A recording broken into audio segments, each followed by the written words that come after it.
for years, my promiscuity was exploitative. As a famous rich dude, sleeping around, having sex in bathrooms, sleeping with multiple people at once, using the fact that I had massive access to having sex with strangers and was doing it, that's pretty crazy and excessive. And there's no question that that is sinful, broken behaviour that hurts people. And I beg for forgiveness, and I'm given forgiveness, and I beg for salvation. But what happened in this weird liminal space is that behaviour got metastasised and reformed retrospectively into criminal conduct by competing media companies working with groups like Logically and Crisp, working with legacy media companies, collaborating in an unprecedented way in order to go back to, for years and years, talk to people like, have you got a story about Russell Brand? What about that? Well, other people have bravely come forward. What if we shift that? What if we shift this a little bit? What if we tweak that? Now it goes from, instead of being a heel and a fool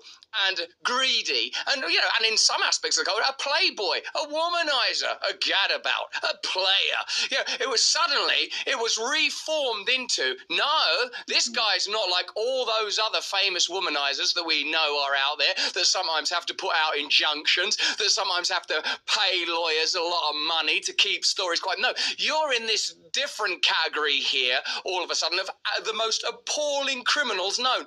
All the while in my country now, there's this explosion that there are actual grooming gangs that are raping and abusing little girls and young women at an almost institutional and inconceivable level. And it appears that the media and government have repressed and ignored those stories for reasons that I find difficult to understand, but the sort of a loose way of describing it is multiculturalism. Now, in that, Michael Schellenberger, how is it that I, as an individual, say, hey, listen, it was wrong that I was a womanizer like that. I don't think I'm in a discrete category away from lots of other womanizers, so I hope you're going to get to their investigation sometime down the line. I've got a list of names of other people you might want to look at for womanizing. Not that I'm a telltale, but more importantly, what are we going to do about the morality? If indeed it is sinful and wrong to sleep around like that, what are we going to do about, like, firstly, the massive criminal, exploitative, evil grooming gangs? Let's get to that.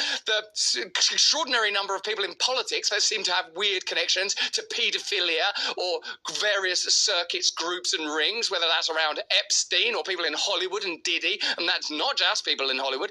What do we do about that? How do I personally handle it?